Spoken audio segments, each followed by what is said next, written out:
Hello and welcome into this edition of the Golf Channel podcast with Rex and Lav. Brian Harman, pride of Savannah, Georgia, proud Georgia Bulldog, is a major champion.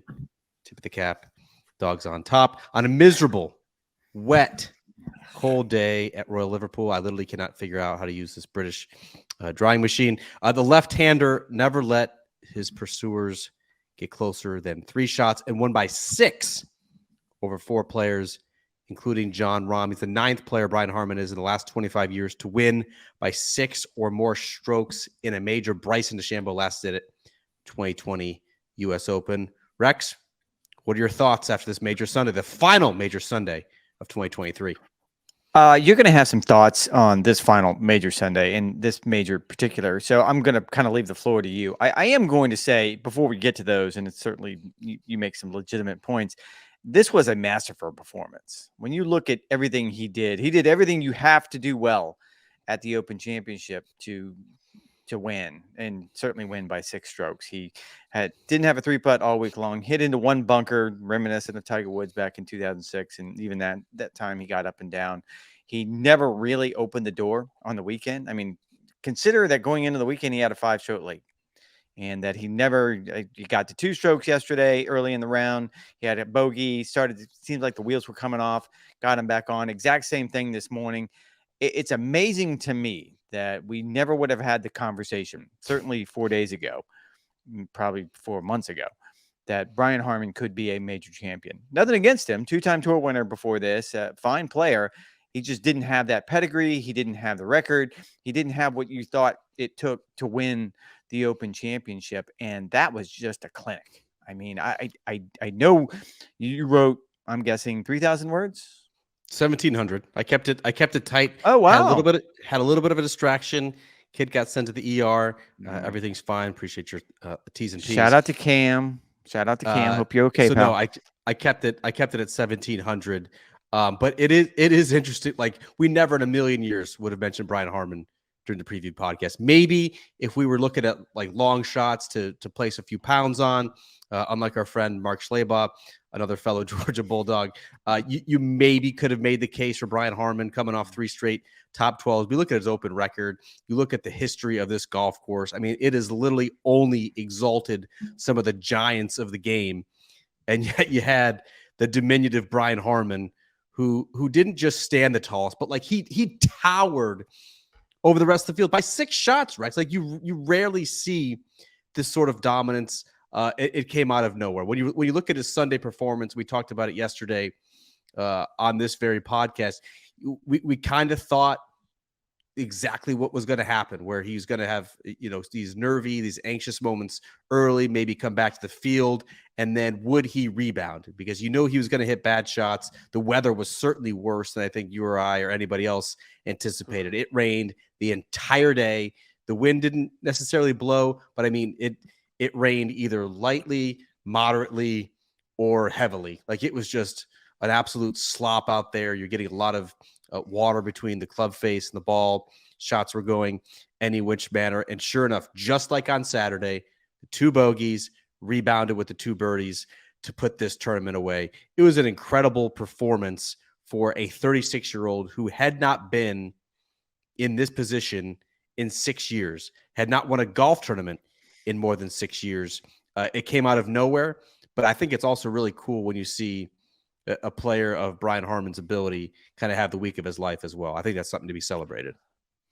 I agree with everything except for this was out of nowhere. And it was out of nowhere in as much as you and I didn't talk about him on Wednesday in the podcast. And I can't imagine anyone did. If Schlabach didn't put money on him, who is the biggest Georgia homer, then no one was going to talk about him. And I think we addressed this on Friday night in the podcast. I mean, I talked to Justin Parsons, and something did click last year. His record in this Open Championship had been horrible until last year, and he'd missed the cut the week before at the Scottish Open and shot over par on day 1 at St. Andrews, and then something just fell into place. And the way Justin described it to me is he should have played links golf well. he had sort of all the elements. I mean, he's kind of an old school guy. He plays golf shot, not golf swing, and he loves to sort of be creative, and he loves to sort of keep it in front of him. And obviously, a very, very good putter with a great short game. All the things you would expect, but it didn't sort of fall in until last year, and that carried over. He played pretty well last week at the Scottish Open, and then you look at his results. I think those last 3 tour events before this, he hadn't finished outside the top 15. So I guess to your point, you're right. We didn't talk about him on Wednesday. I don't think anybody did. But if you were really looking closely, I guess we probably should have. Walter Hagen, Bobby Jones, Tiger Woods, Rory McIlroy, Brian Harman. One of these is not like the other dominant performances, all of them. And this one was interesting because it was a week dominated by Rory McIlroy, who, and we're certainly going to get into Rory. That's who you wrote on Sunday for golfchannel.com. This is one of the best positions, if not the best position he in since this major drought started. He won last week in the Scottish Open in thrilling fashion. He played the majors so well over the past couple of months. Tons of confidence coming in here.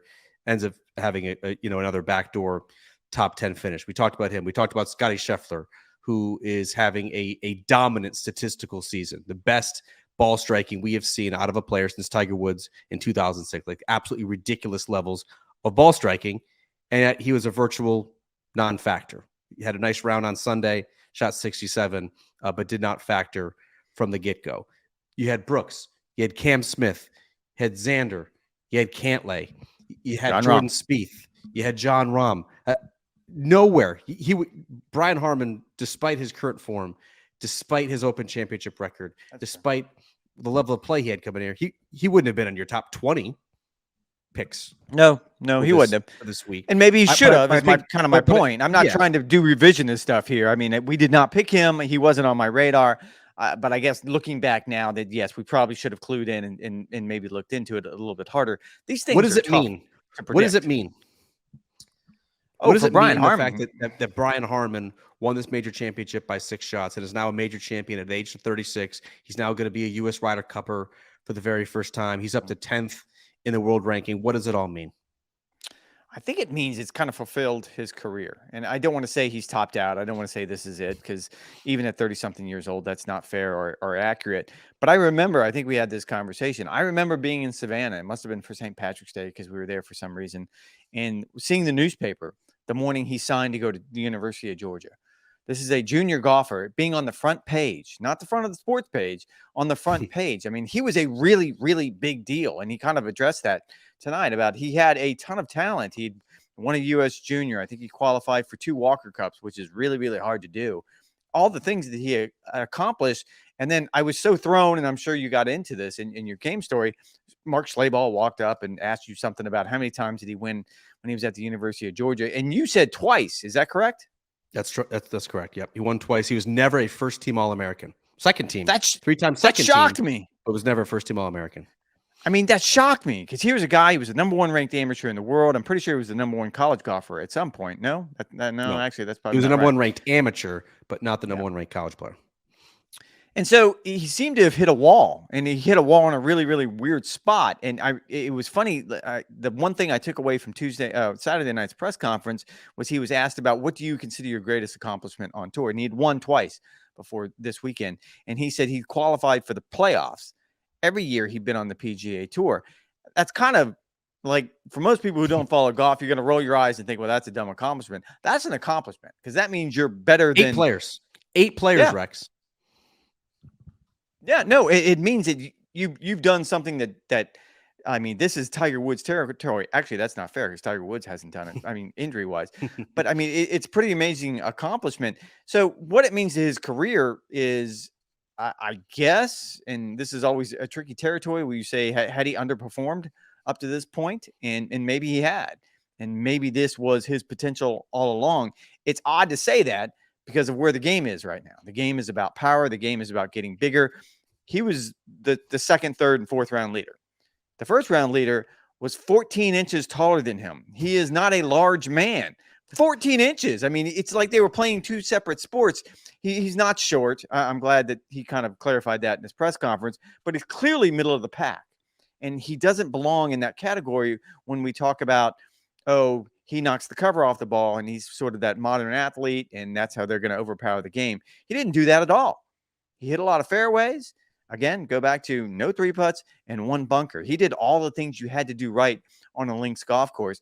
Do I think he can? Does that translate to Augusta, which is a big ballpark where I wouldn't imagine that his game would be a perfect fit? Probably not, but it was perfect here.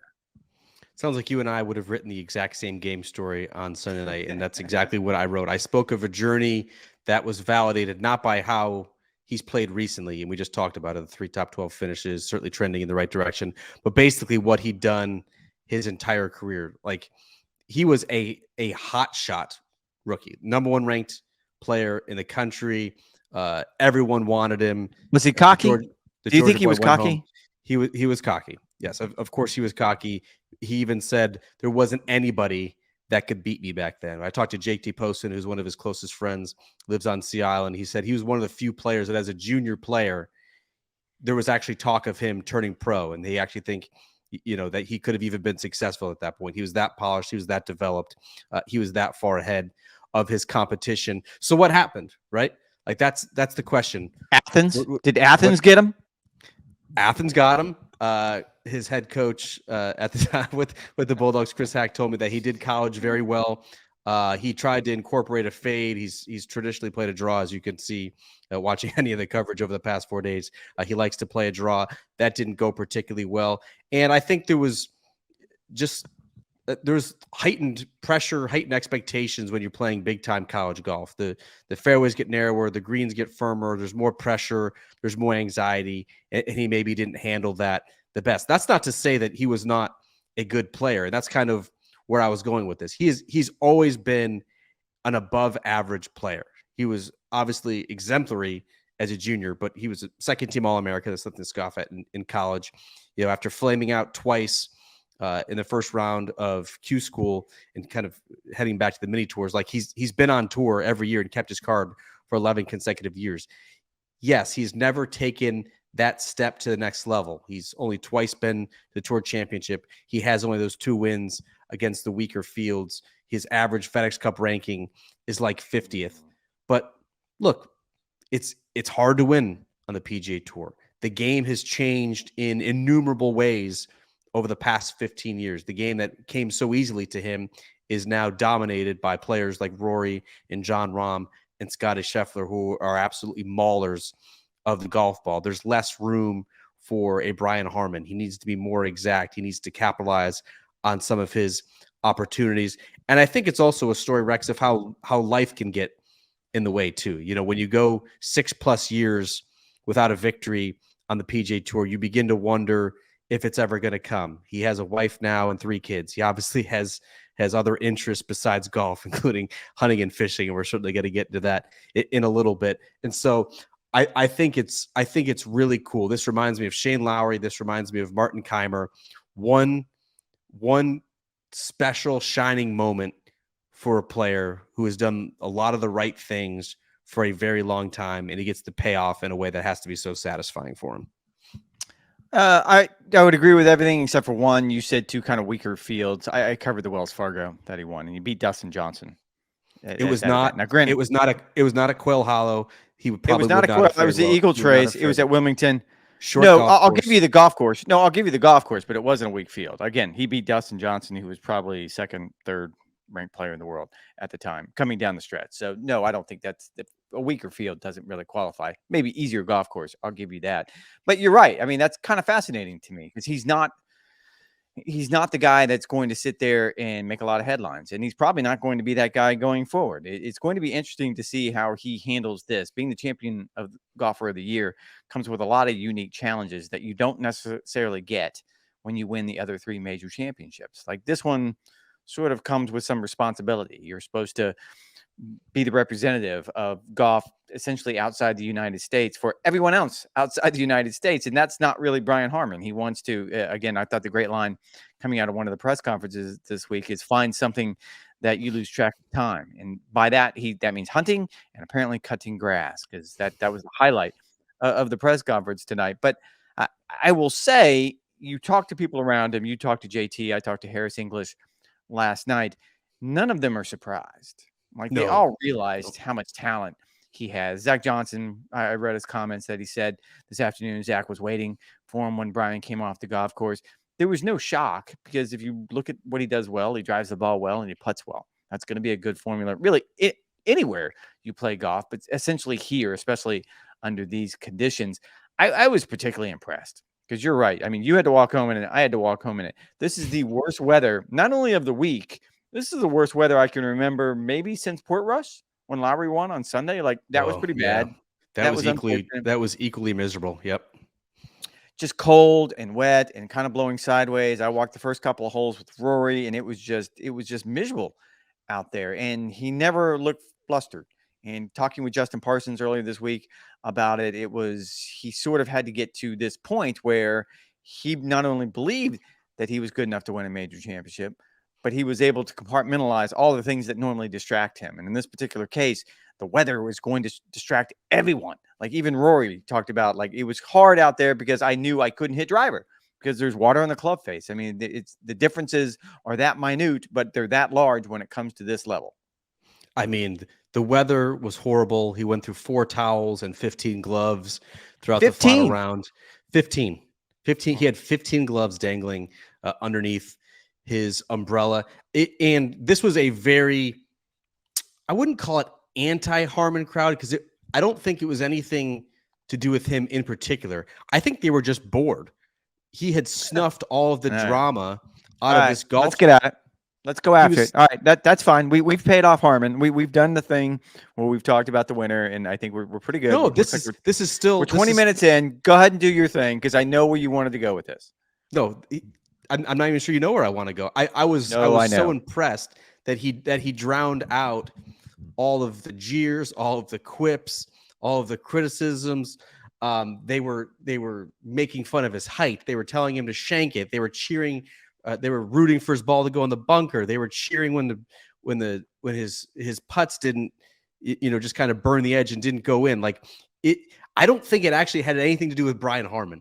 I think they were just drunk and they were bored and they were wet and they were miserable and they just wanted some sort of action. It didn't matter if it came from Jon Rahm or Rory McIlroy or Emiliano Grillo or Antoine Rosner. They literally just wanted to see something. And this was essentially Georgia versus TCU in the first half, where they just absolutely ran over them and then just kind of bled the clock out in the second half. That's exactly what happened with Brian Harman in this Open Championship. Will it go down, Rex, as one of the most memorable major championships ever? No. I think it is fair to sit here on July 23rd, 2023 and say that it will not. That's not to say that this was not a hugely significant moment in his career. And again, I think it's really cool to see a guy have a career year or basically make his career in 4 days. And that's exactly what Brian Harman did. There is one thing I wanted to get to, Rex. Why is there such a fascination with Brian Harman's proclivity for hunting? The British press was fascinated by this storyline. It dominated at least half of the press conference queries. I didn't get to ask my question of Brian Harman because there were so many follow-ups and interrogations of his tractors, what he likes to hunt. What's the fascination? They called him the Butcher of Hoylake. Well, because they don't really hunt over here the way we do in the United States. Certainly, they don't hunt over here the way people do in Georgia. So I think there is a cultural difference that they're trying to wrap their minds around. I will say, and I'll give Brian credit on this one, after he kind of talked about this. Ball. Yeah, he played ball, but he cleaned up his act after Friday. I think Friday he probably said some things that, in retrospect, he's kind of like, that's how he got the Butcher of Hoylake, and then a lot of the tabloids sort of weighed in. So I think he cleaned it up. He was very, very clear. Like he doesn't hunt with a gun; he only hunts with a bow. This is something that he's always done. He talked about harvesting, I think it was an elk, and carrying it down off the mountain. Like there's a lot of things that people in that culture. They sort of cherish. It would be like you and I playing St. Andrews. I mean, it's just something that's special. With a bad caddy who caused me to have 7 free putts. Or no, I don't hunt personally, but I do like to fish, and so I can kind of empathize with what he was going through. Again, this was a total cultural difference. And you are, and I'm quoting the person, whoever yelled this at Ricky Fowler, you're being a quote unquote coward right now, because that's not the take you had today. In the hierarchy of major championships, I don't know how many you've covered. It seems to me it's probably quite a bit. Where would this one rank? Come on, hit me with it. In terms of memorability? Whatever. Just rank it for me. I don't care how you do it. You can have your metrics. It's up to you, pal. I mean, easily bottom 3, bottom 5. Of how many? Of how many I've covered? I've covered almost every major since like 2012, 2013. I mean, that's, I don't know. So a lot of majors. Yeah. All right. I mean, so it was certainly at the bottom. We were deprived of star power. He snuffed out all the drama over the weekend. The last 2 holes, I had such high hopes that the par 3 17th and the OB laden 18th were going to come into play and really be the deciding factor in this golf tournament. It didn't come to fruition at all. There was also some other obstacles that we had with the flash area that make it difficult to do our job. The weather only cooperated probably half the days. And look, the food's just not very good. Let's be honest. I had some sort of, I think it's called like a plowman's sandwich tonight. It was like a slice of cheese. It was a slice of cheese on 2 pieces of bread, which was more than like the ham and cheddar sub that I had. This was not something you get at Jimmy John's. This wasn't something you get at Jersey Mike's. You're not going into Publix and ordering 1 slice of ham and 1 slice of cheese. It was not the greatest week in that department. And so if that's what you're referring to with my takes, there you go. It was not the most memorable week in major championship history. I think that's safe to say. And that I'm going to echo some things you said, but I'm going to be very, very out front. I'm going to try to clean some of this up right now. This has nothing to do with Brian Harman. It was a dominant performance, and that's part of why this one probably isn't going to resonate. I'm going to get on a plane tomorrow and fly home, and the story I'm thinking about writing as far as a Monday follow is going to be sort of just breaking down the major championship season. Now, we've sort of come to an end. What were the things that stood out? And the things that's going to stand out from this one is, man, like after Friday, he pretty much sucked the drama out of the place. There was a little bit of drama on Saturday. Again, he got off to kind of a rocky start, but he righted the ship. A little bit of drama early on Sunday, a very, very similar scenario, but he made the turn. He was, and it was funny. And all right, I'll go ahead and throw this one at you because you weren't sitting there. Our friend Jack Ryan, who's sitting behind us from the PGA Tour, Proud Georgia Bulldog. Another Georgia Bulldog. Unfortunately, I'm surrounded by him in that media center. After Brian had teed off on 18 and he had found the fairway with a 6-stroke lead. Yeah, I believe he had a 6-stroke. He must have had a 6-stroke lead. And he goes, "Do you think you could get it to the house from where he is in the fairway and still win?" And I could, right up until the point that so Brian hits his next shot. It's a bit of a layup. Hits his 3rd shot into a bunker. And I turned to Jack and I said, "I don't think I could get it to the house from there." So he's basically insinuating that if you would have to make a 12. You'd have to make a 12 to lose from the middle of the fairway. Again, I've got a 200 and whatever 60, 70 yard drive under my belt. So I've only got, let's say 300 yards in. You have 340 yards to the pin. That's what Brian Harman had for his second shot. Keep in mind, there was out of bounds all the way down the right-hand side, literally just a few paces from the right edge. There's a grandstand. If you get relief from there, you're going to be dropping from some very gnarly wet rough. I'm actually not sure if you're strong enough to hack it out of that rough. I was looking at it today like, ooh, I would not necessarily want to miss in here. I think the better question is, could you make a 12 while standing on the 18th tee? Not the tee. No, I didn't want to do that. But the deal was I was in the middle of the fairway with 340 yards. And I think I can punch a wedge down. I think I can punch 3 wedges on the green. You could do, yeah, exactly. You could do a 100-yard wedge, 100-yard wedge, 100-yard wedge. That's what I'm doing. And then chip on and then 2-putt and walk away with it. The better question is, could you make a 12? Could you make a 12 on the 18th tee? No, not doing that. I don't know if I could make a 12 from that bunker that he hit in. I don't want to find that out. Yeah, you would absolutely not be able to hit it in a bunker. You would not be able to escape it. You could muster as much swing speed as you wanted. That ball was not going to be popping vertically. If that wind is left to right, like towards the out of bounds, I'm not sure I could make a 12 either. I would be aiming so far left. I'd be aiming down one. I'd be Terrell aiming down one. Hatton. You'd be doing Terrell Hatton left, right? I might be aiming down two. I may be going left of one, like off the property. You just could not bring out of bounds into play. No, it was not the most memorable performance, but at least we had some giggles. Well, we have Andrew Bradley playing tomorrow, our colleague Andrew Bradley. So we'll get an update. Maybe he'll do better than a 12 on 18. He's a pretty good player. I'm hoping he will. But again, to your point, I just want to clean it up. Brian Harman's performance was brilliant. Everything about this Open, though, was bad, which is weird because in my mind, this one ranks a really, really so. My ranking of the Open venues goes St. Andrews, which is that's for most people, and then I have a 2A and a 2B because I really, really enjoyed Portrush. I played it a couple times. I thought the first time we went there was really good with Shane Lowry, and this is 2B. I felt like this was so unique in 2006. And it was like one of the first times I think I really sat and watched links golf and sort of was just mesmerized what Tiger was doing. This was so far from that. This was not even close to that. It was wet. Balls were spinning back. There was puddles. Like once you start seeing puddles on links golf courses, you realize that, yeah, like this isn't right. I have no problem with conditions. Please don't come at me.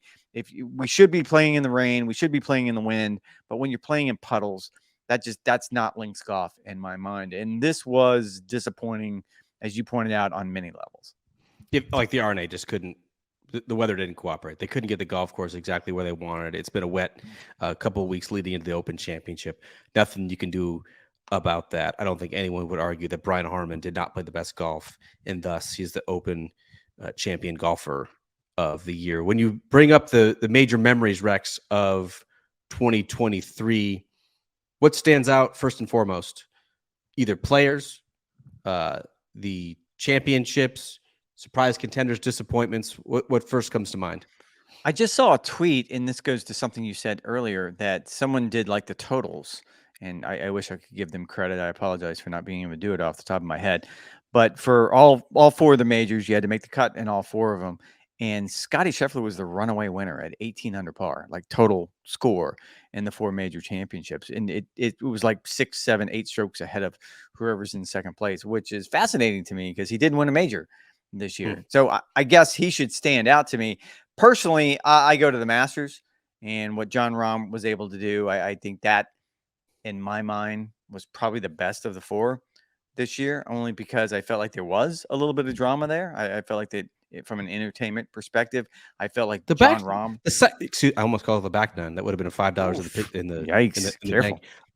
The second nine was dreadfully boring. Like Jon Rahm was staked to a 3 or 4 shot lead for the majority of the second nine. There was no drama whatsoever. Brooks Koepka kind of petered out after having a big lead. And I guess that's just me thinking that anything can happen on the back nine. Man, $5. I know. Anything can happen on the second nine at Augusta because you feel like that's the way it's always been.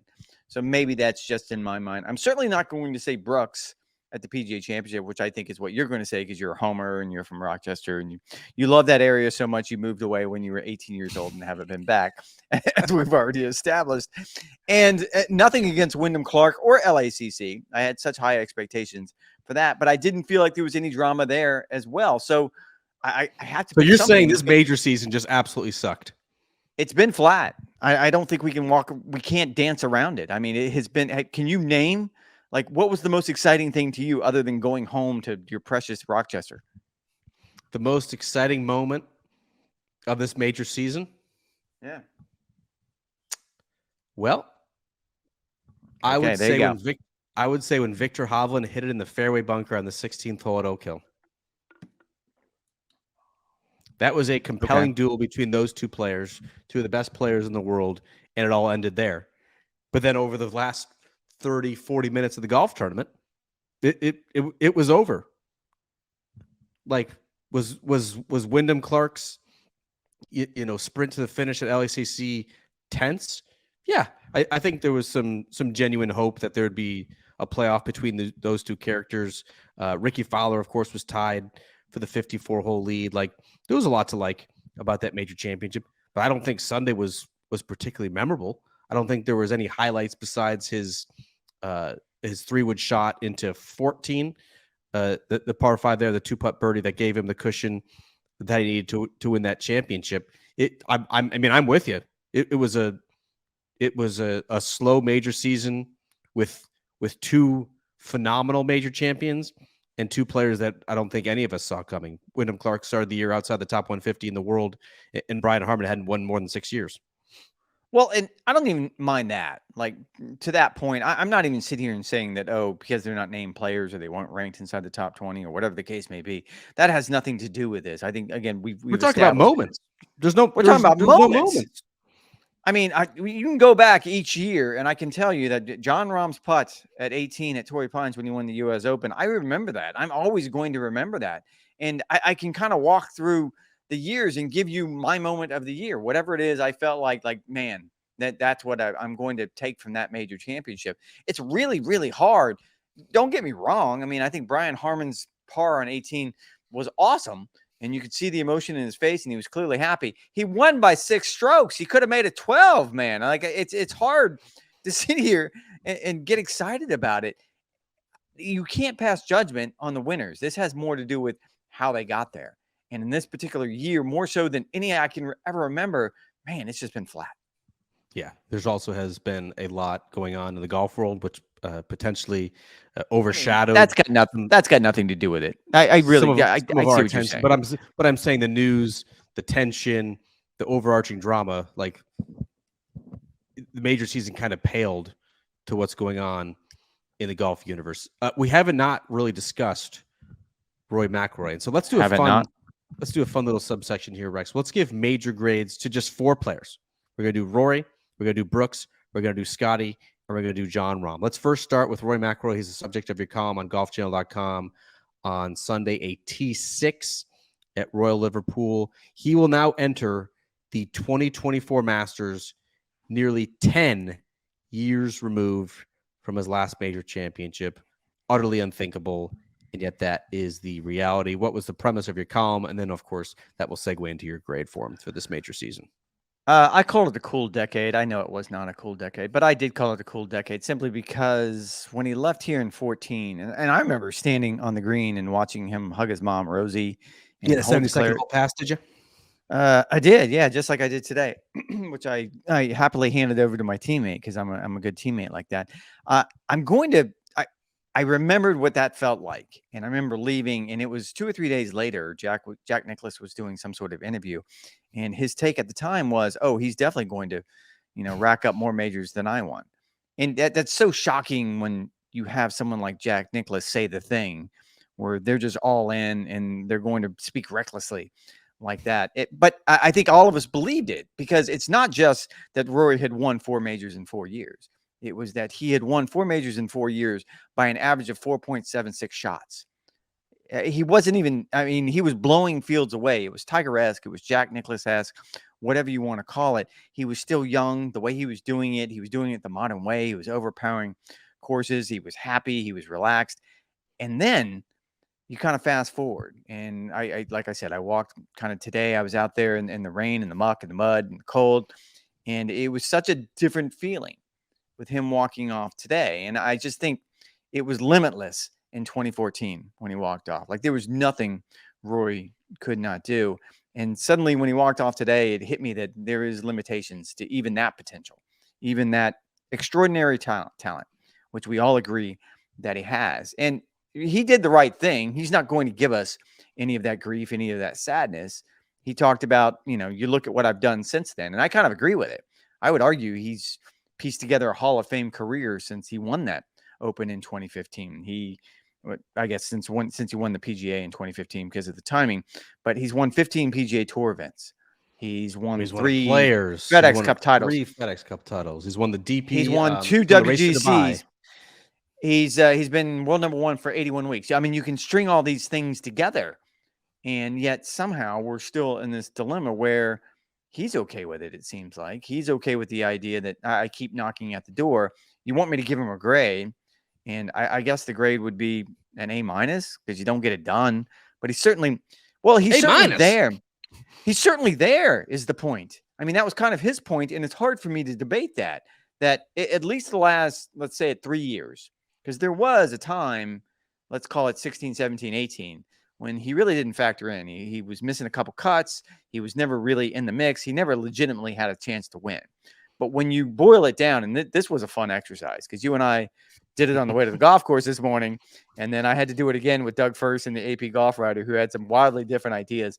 But I think I came up with a list. On TV and apparently Rory's close calls. Yes. You can count on one hand how many quote-unquote legitimate chances he had to win majors since 2014.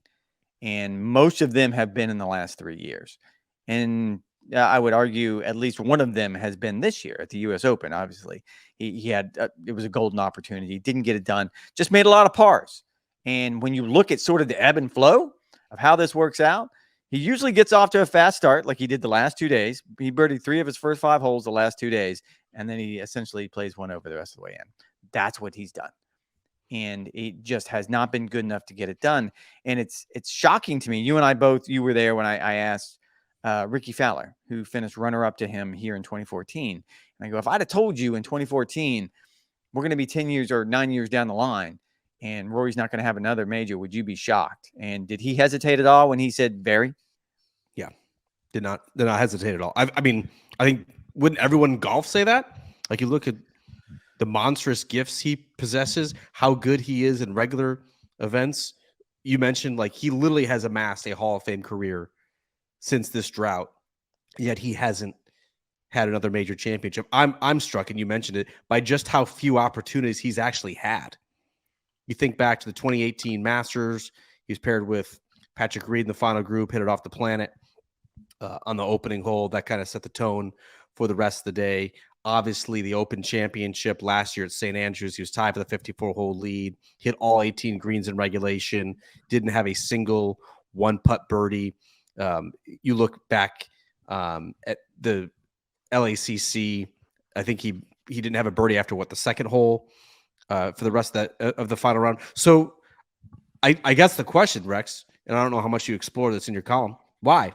What's the reason? How can someone who is so extravagantly gifted, who possesses every single skill, who is a consistent factor in major championships, who has improved, I think, his weaknesses in terms of short iron play and putting, based on not what putting. he was earlier in his career. I mean, he was a top 10. He was a top 20 putter last year on the PGA Tour. Just taking a step back this year. How can this happen? How can this happen that he's now going 10 years without winning? I think the easiest answer is it's hard to win majors. Like that's the cliched easiest answer. And of course you have to throw it out there. There's other things involved here. There's injury. I mean, we just walked through pretty much the 5 near misses he had. I would argue that 2015 was, 2015 was his best bet. But of course, he injured himself in a kickabout. We're still not 100% sure what a kickabout is. But that was probably going to be his best opportunity. I would say even more so than this week. And I thought this week was a prime. I mean, this was just prime rib right out there for him. I mean, all you have to do is put it on the grill and sear it and get it ready. It was time. Smoke it. For him. Let's smoke it. Let's reverse sear. Reverse sear it. Let's pull it off when it hits to 120 and then just sear the hell out of it. Crisp up those edges. There it is.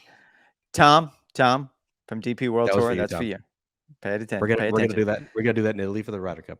We've been challenged by a DP World Tour official who is going to be on the European Ryder Cup side, by the way, to do a barbecue in Italy this year. I'm not quite sure how we're going to pull that off. But if someone would like to loan us a Weber kettle in Italy, we would love to fire it up. That's Tom. That's a challenge accepted. Yeah. I'm not dodging the question because I think injuries factor into this. I think loss of confidence factor into this. I think lifestyle factors into this. He got married. He had a kid.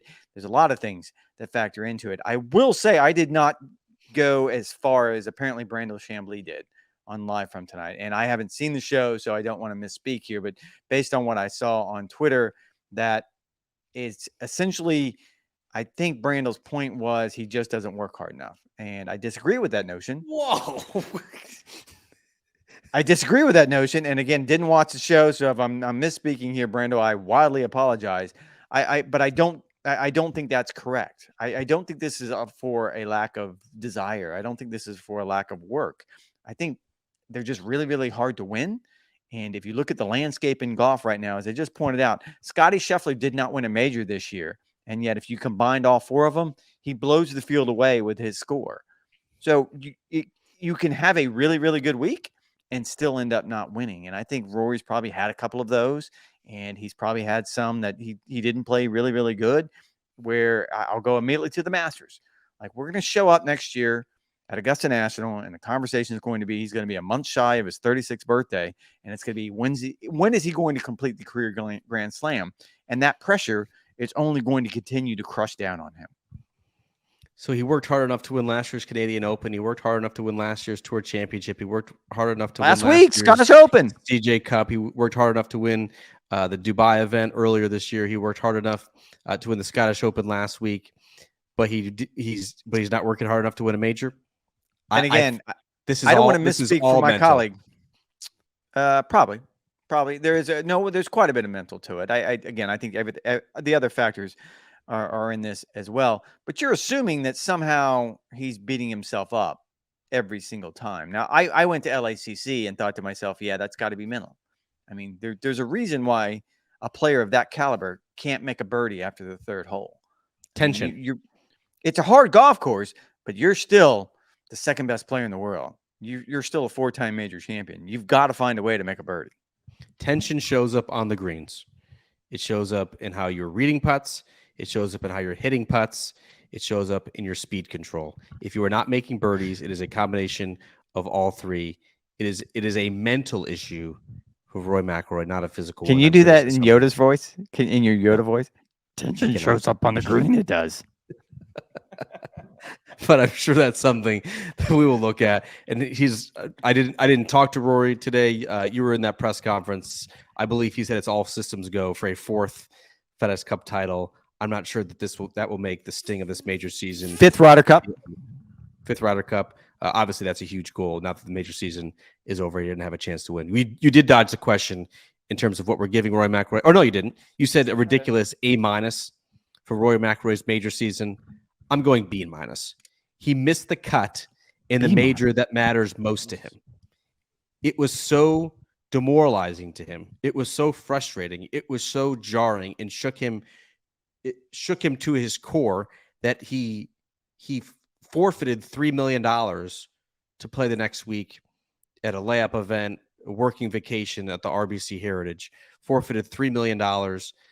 Kind of got off with his swing. Didn't play particularly well despite a top 10 finish at the PGA Championship. I'm going B-. He basically gritted out his game at the PGA. I'm not sure how you can say he had an A. We didn't win a major championship. I said A-. I said A-.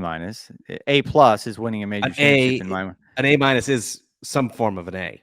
How can you possibly justify that? Well, because he went miscut, tied for 7th, 2nd at the U.S. Open, and tied for 6th this week. Yes, that's pretty good, man. But the one time he had a chance to win a major championship, he fell short. He did, and again, we've kind of addressed that. But I mean, I'm not going to sit here and pick it apart. I don't know who has. That's exactly what we're going to do. Scotty Scheffler is probably the best, so I'm going to give him an A. And he didn't win one, as I just pointed out.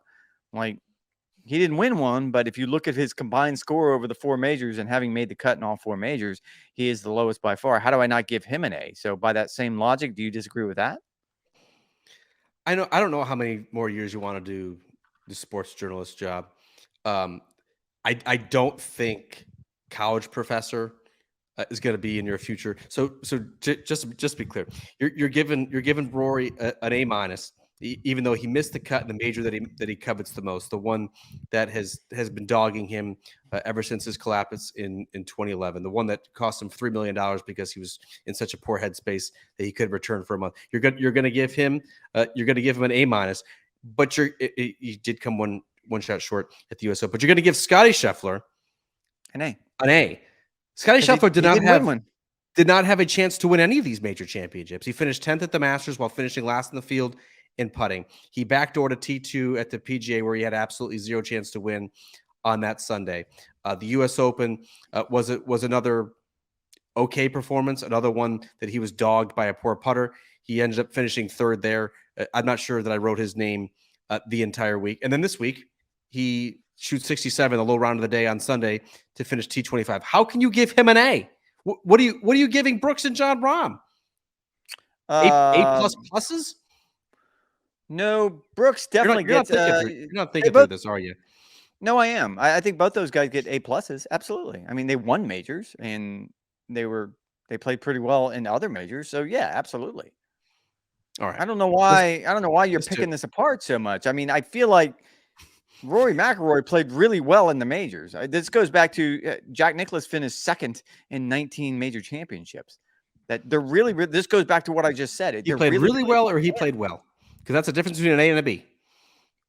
Not in my mind. And it was an A minus. So you keep sort of splitting hairs here. Like it's a form of an A. A minus is a form of an A. It's 90 to 93. That is what an Jon A Rahm, means. Brooks both get A pluses. I guess I'd have to look at Brian Harman's record in the other three majors. I don't know it off the top of my head. You wrote the story. How did you finish in the other three? Didn't include that in my game story.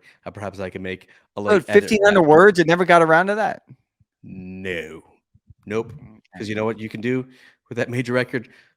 Look it up on Google. So I'm going B minus for Rory McIlroy's major season. I'm going B for Scottie Scheffler because consistency does mean something. You can't take away the fact that he did have a couple of top three finishes, even if he did not have a chance to win. I don't think Scottie Scheffler would view this as a successful major season, knowing that he did not actually have a chance I don't to either. win with a couple holes to play on Sunday. That's why I'm giving him a B. I think the big question, Rex, is how do you evaluate, or how would you characterize Brooks's versus Jon Rahm's major year? Jon Rahm overtook Brooks at the Masters, won by a handful of shots, did not play particularly well at either the PGA or the U.S. Open, then comes back to the Open Championship, plays well, finishes T2. Brooks coughs up the lead at the Masters, wins the PGA, doesn't play great at the U.S. Open, still musters a top 20 finish, and then comes here to Hoylake and is dreadful. Finishes outside the top 60, although making the cut. Like, which one do you think is more impressive? Because it's almost a wash statistically. Yeah, I'm not picking between those two.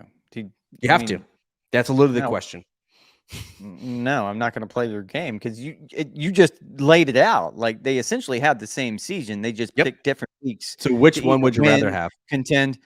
Which one? Well, I'd rather win the Masters more than anything else. So I guess Jon Rahm would be the answer to that.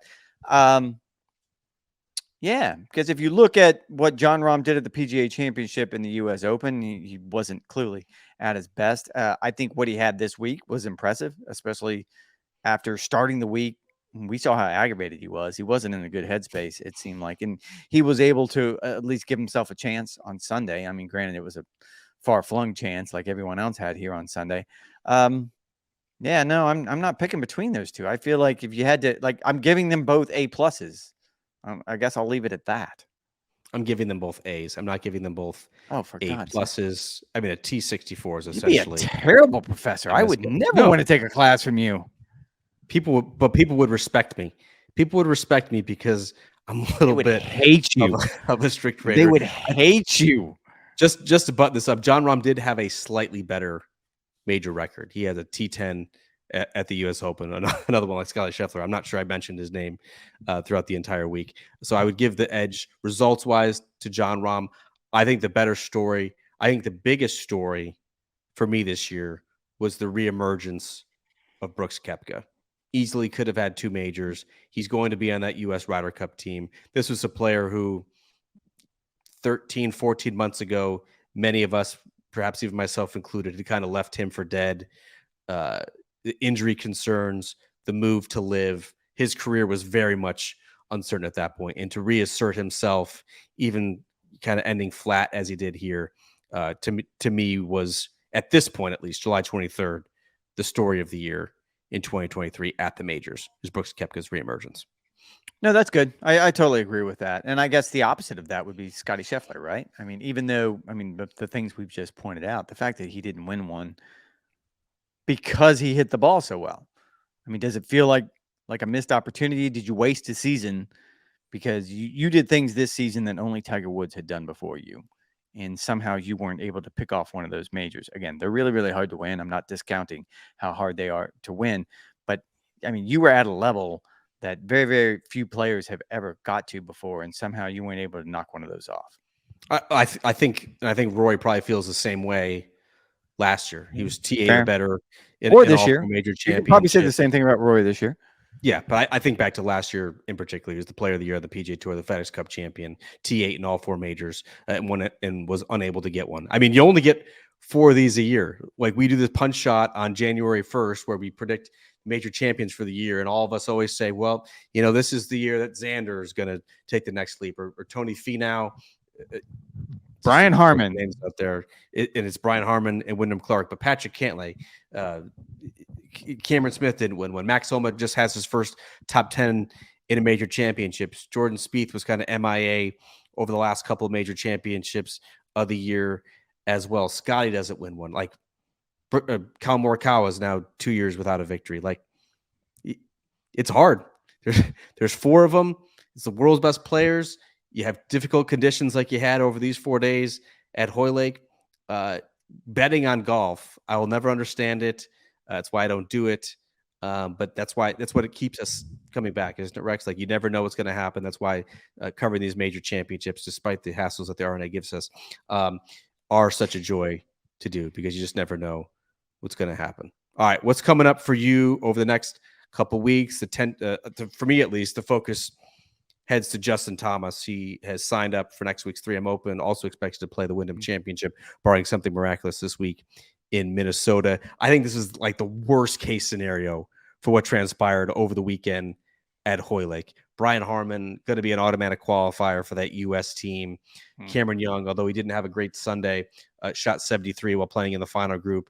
He's shown some sign of life first of the deer, now at the Open. Kyle Morikawa always lurking as one of the best iron players. JT's got to show something here, not just to make the playoffs, but to also make an impression on Captain Johnson. Yeah, I'm kind of fixated on the playoffs because I think the Ryder Cup sort of fits in after that as we get closer to East Lake and the team gets solidified a little bit more. Only because, like, I guess we were talking about Adam Scott this morning. I think he's 78th right now on the points list, and it's such a cutoff this year. Like, if you were going to pick a year to somehow finish inside the top 50 on the FedEx Cup points list, this would be the year because of what it means going into next season. I mean, everything's going to be so different, and the difference between 50 and 51 is just going to be jarring. I mean, the guy who finishes 50th is going to be able to play a very, very special schedule of nothing but elevated events with $20 million purses. And the guy at 51 is going to be scrambling for his career. I think it's impossible to overstate how important that's going to be. So the next 2 weeks, in my mind, will effectively be a 4th and a 5th playoff event, because people are positioning themselves now. And it's funny, I was talking with the tournament director, Mark Brazel from Wyndham, about this earlier this season. Like, his event has become more important now than it probably ever has been because of what it means going into next year. And look, there are other avenues. Like, it's not the be all and end all. If Justin Thomas can remain among the top 30, he can still get in there. There's going to be these mini swings between the designated and non-designated events. There's going to be a separate point list. You could work your way. You don't have to do finger quotes for that. They're actually called they're actually mini swings. They're not fake mini swings. We're gonna write minis. We're gonna write mini swings and stories, just like FedEx Cup is all one word. And so there framework agreement. But I'm with you. It's the reason why you're covering the first playoff event in Memphis. It's the reason why I'm covering the BMW Championship. It's the reason why we're both going to be at East Lake. The FedEx Cup playoffs have never been more important. And then once the playoffs are over, you look at the Ryder Cup, you look at the framework agreement becoming a definitive agreement potentially, and what that all means for the future of the PGA Tour. All right, we're 53 minutes into this podcast, Rex. What is the first thing you are going to eat when you get back on American soil? I'm taking an Uber home. I was thinking about that, actually. Do you think I can get him to stop? Like, there's a Four Rivers barbecue, like, right at my exit when I get off I-4 in Orlando. I think will he stop? Can I get him to stop? No, that's not cool. I mean, if you pay him, I think he'll do anything. He's at your beck and call. What would you order from Four Rivers? Since apparently the barbecue in West Kirby wasn't hitting all your needs. The little tiny ribs in West Kirby didn't do it for me. I would probably do ribs in fetus they have ribs. really They're not baby backs. They're fetus ribs. They're so that's gross. So They're tiny. so small. So tiny, but so juicy. I'm gonna go with burnt ends and ribs. They have such good. I mean, so good. Which leads me to my bigger question: is how much barbecue sauce from Southern Soul can you fit into the Claire jug? just pouring it in there, dousing it. I think that's like Justin Thomas. He's been on this new diet. It would not surprise me if he just eschews the whole diet, just pounds pizza and just is bathing in ranch dressing at this point. I could see Brian Harman doing that once he gets back to Georgia. He's at the drive-thru at Popeyes, just ordering the family basket. I'm going to take 1 through 8, please. For me, thank you for asking. I'm going to be queuing up steak night. That's what my 4-year-old loves most of all. I think I'll do a nice ribeye. I love a flat iron steak, underrated cut. Look forward to firing up the PK on that one. The countdown, of course, has resumed until I'll be getting a hold of my offset scheduled to come between the BMW Championship and the Tour Championship. Something tells me we'll be doing the podcast from my backyard with that beauty sitting behind me. It should be a good week. I'm going to Banff in a couple weeks' time, so I'll be enjoying some family time, enjoying some good grub, and packing on the pounds that I absolutely lost this week. Not just walking the golf course, but starving myself because some of the food was so inedible. All right. We got it. Thank you guys for listening to this edition of the Golf Channel podcast with Rex and Lav. We appreciate all the listens, all the downloads, all the comments this week for all the mini pods from the entire major championship season, not just this week at Hoylake. Make sure you go to golfchannel.com for a recap of all of our final round coverage. Brian Harman, go Dogs, Dogs on top, better never rest. You love to see it. Go Dogs. We'll talk to you next week.